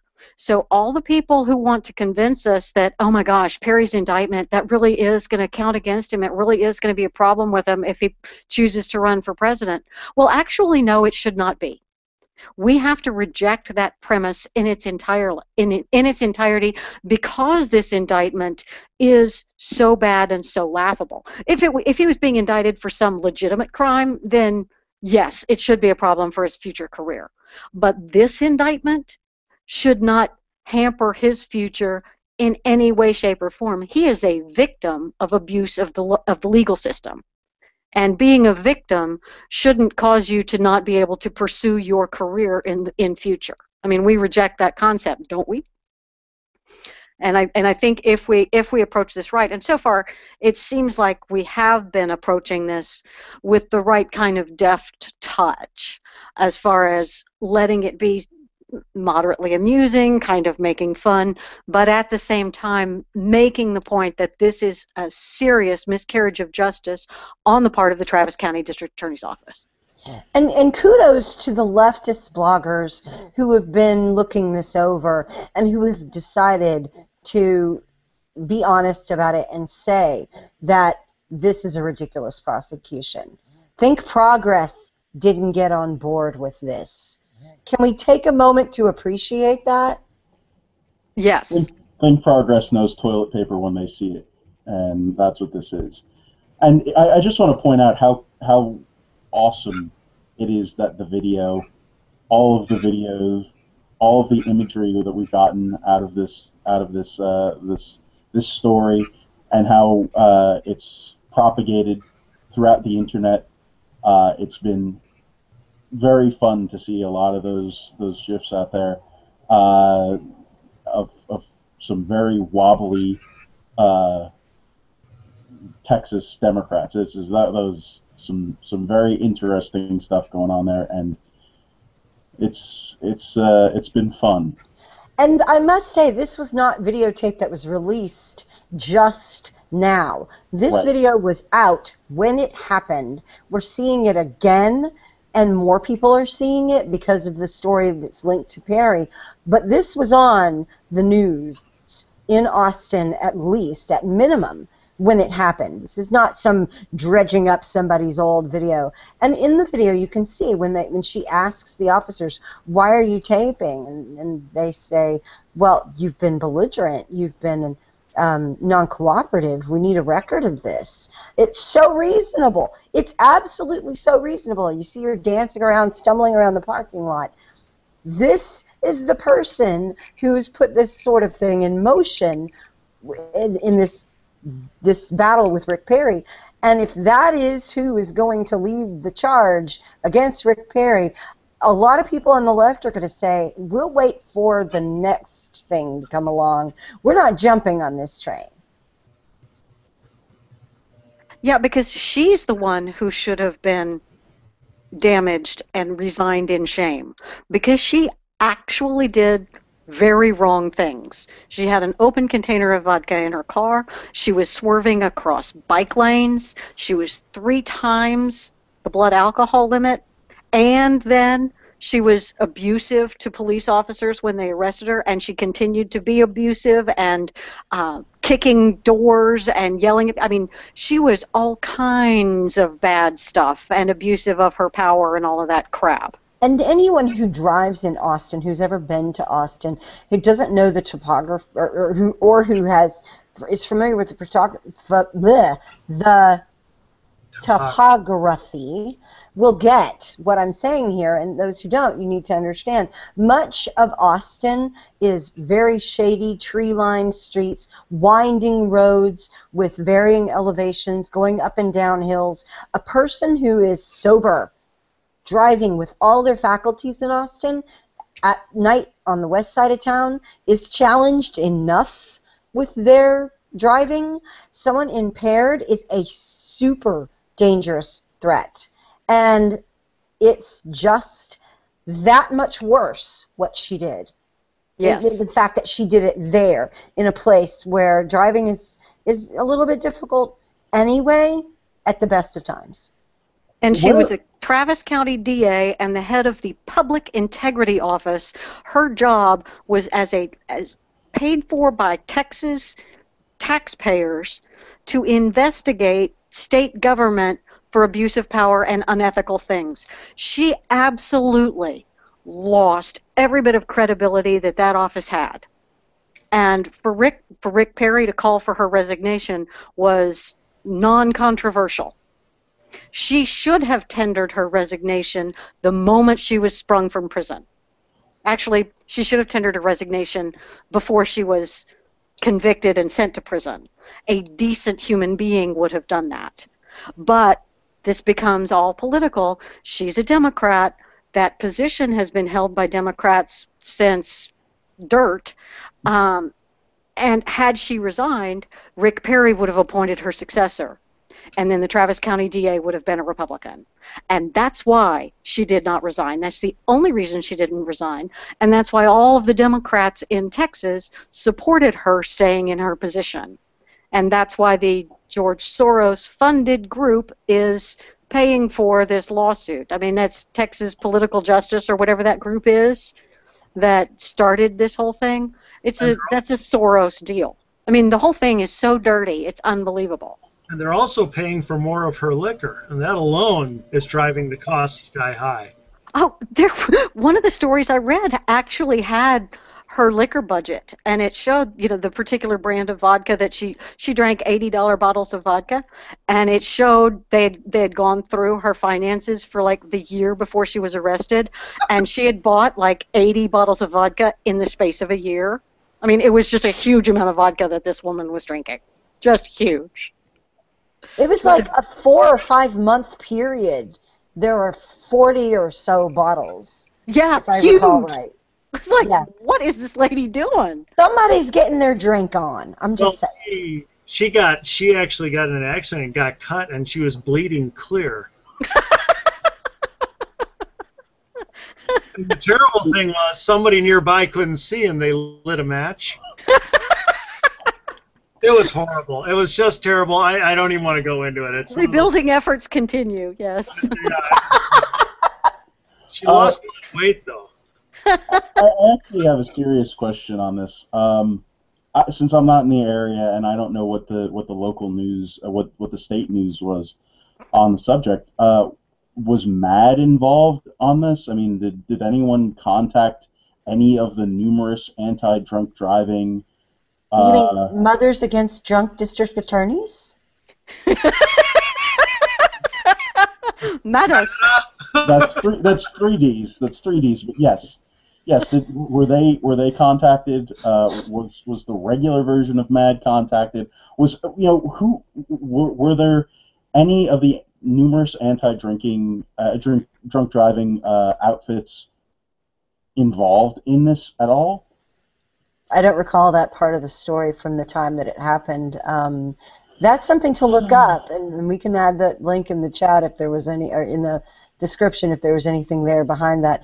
Chiefly, the question was whether she would resign, and her defiance in stating that she would not, and then the fact that so many officials in, say, the police union and whatever were very disappointed in urging her to resign at the same time.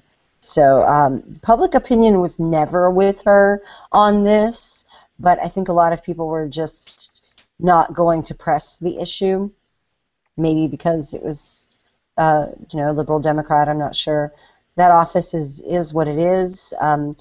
The problem here with it is that she's got a locally elected office that is responsible for ethics statewide, in statewide offices in the legislature. And so that's always been a weird deal. Yes. Why is that? I don't get that.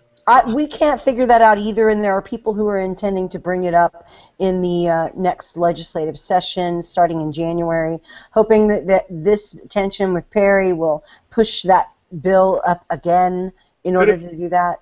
Could it be because Austin is a completely ethics-free zone, so they figure they'll be unbiased in applying this?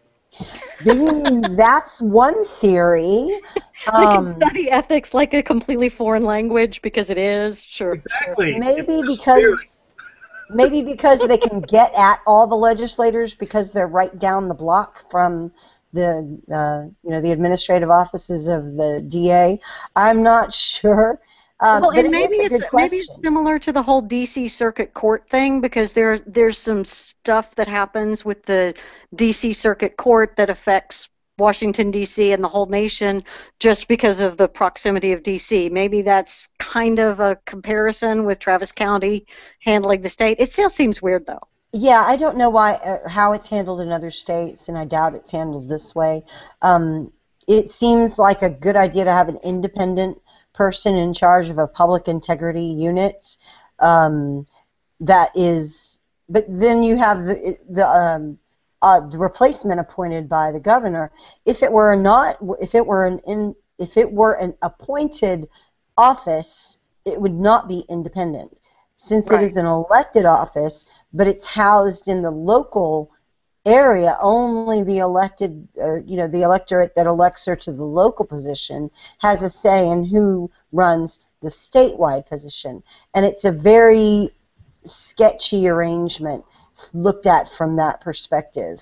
Right, like you and I never had any say over whether Ronnie Earl kept getting elected or not. No, and at the same time, if Rick Perry were to be able to appoint that person, this would be a problem. Can he appoint Harris County DA? No.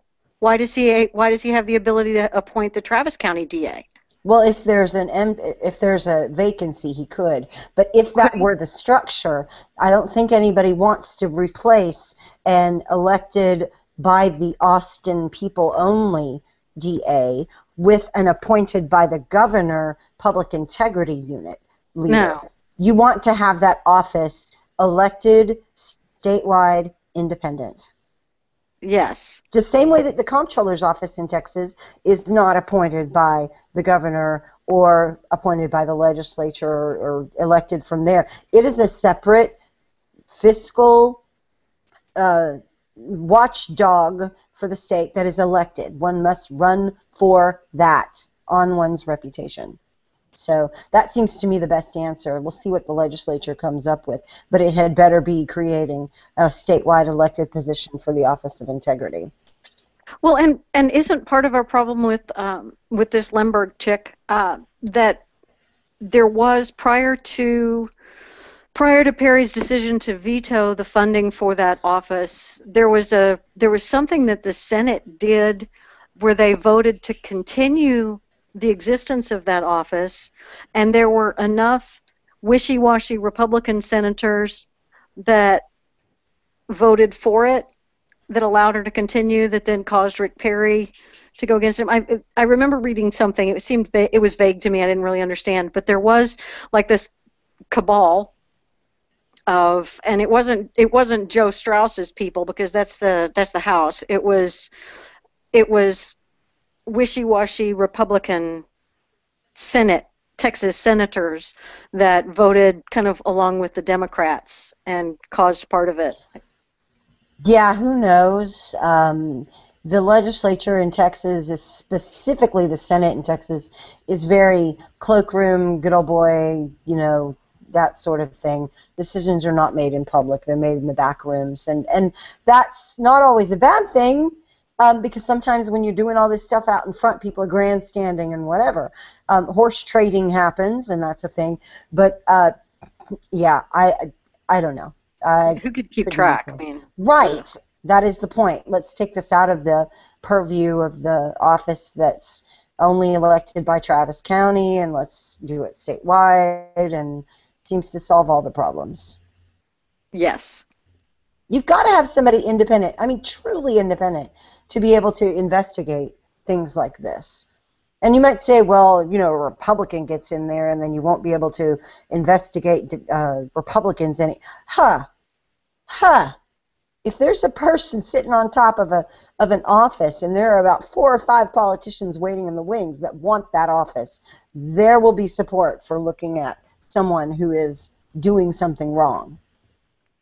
Well, and I would tend to think that if you're in a public integrity office, the whole party politics loyalty thing should be out of bounds.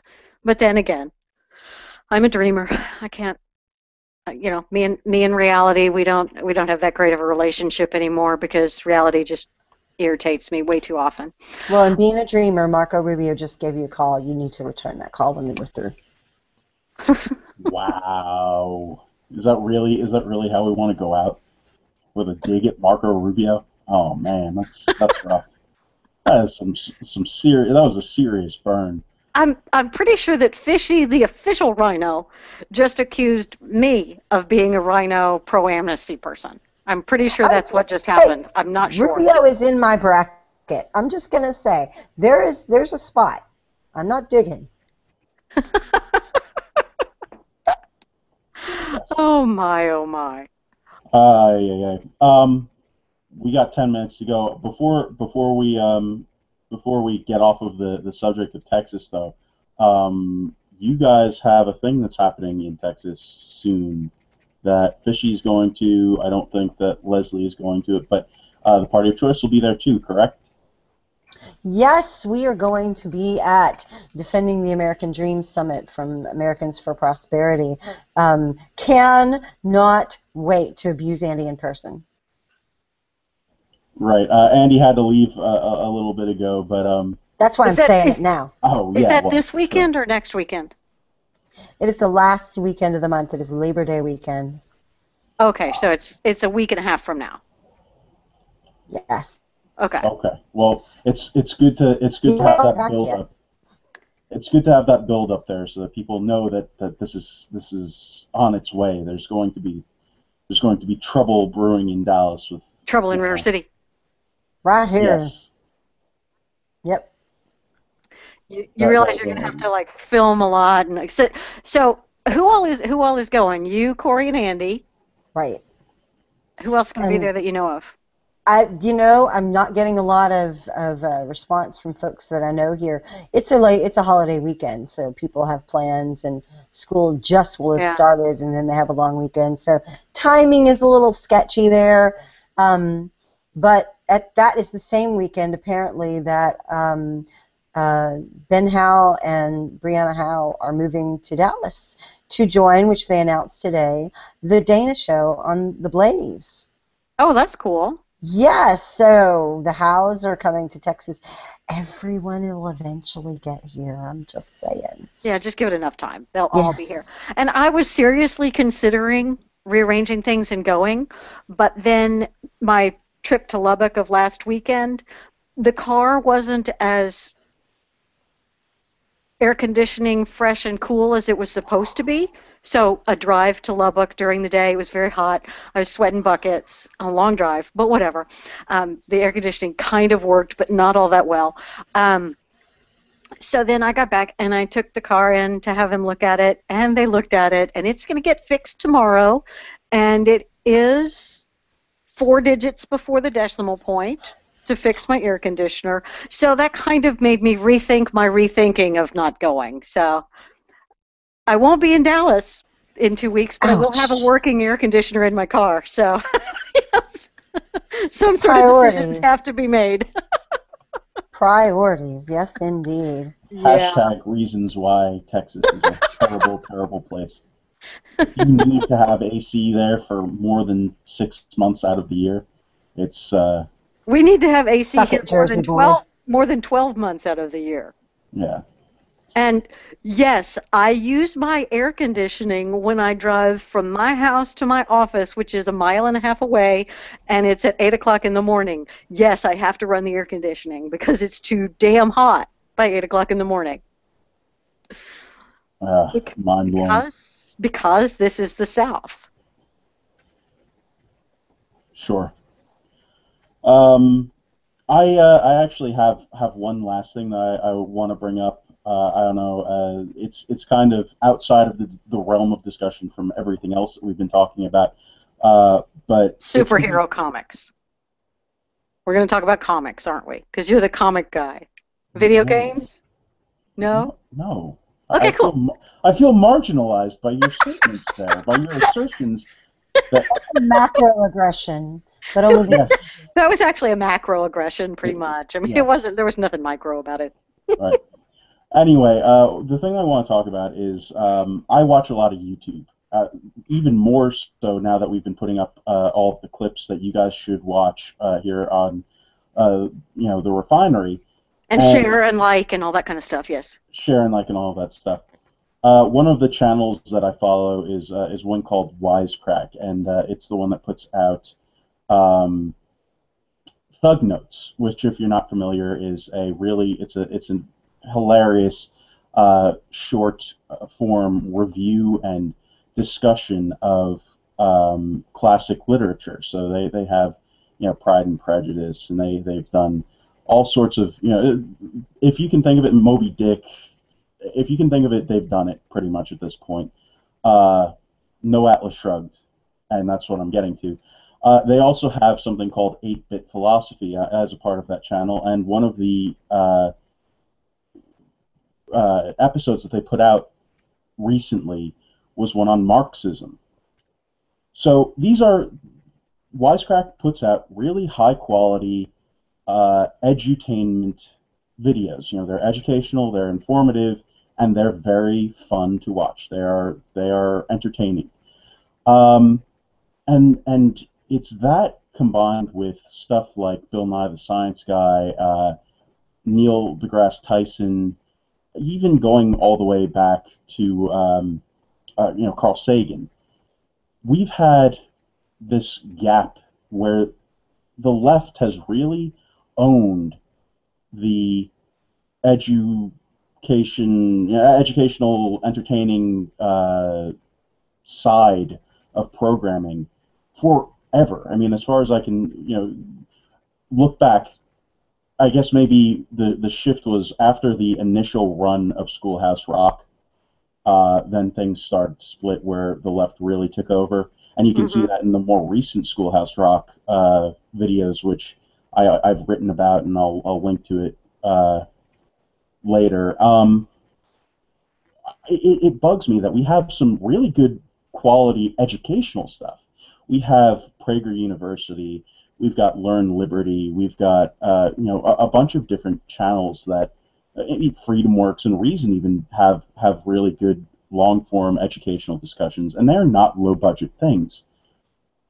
But we don't have the kind of educate and Econ Pop, yes, Econ Pop. Let me that is recently the closest thing that we've got to entering this realm of education and entertainment is Econ Pop, which, if you aren't aware of, that's another thing that gets to go in the link section for this one.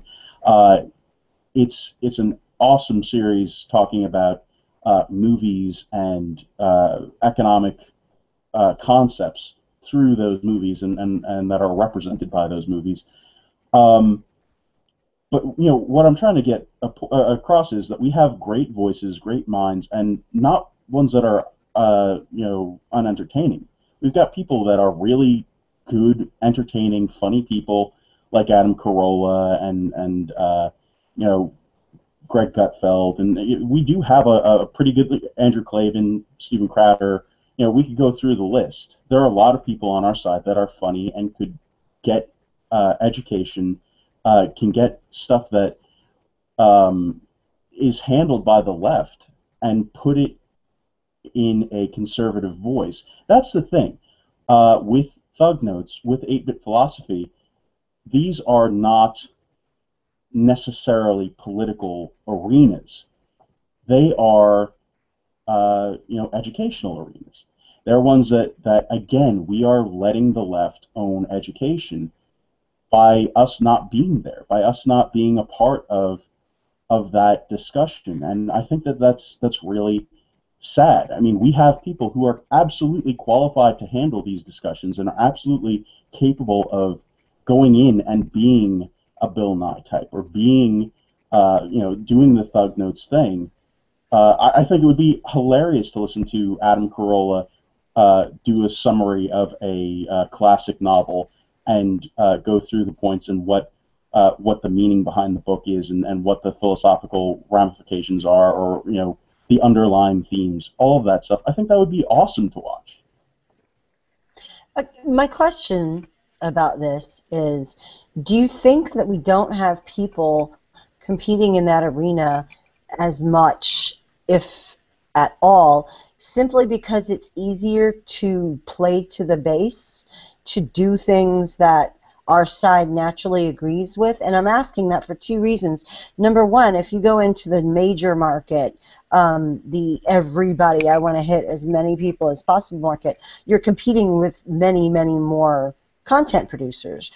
But at the same time, do you think there might be some hesitation that our guys just would prefer to make their names on the right?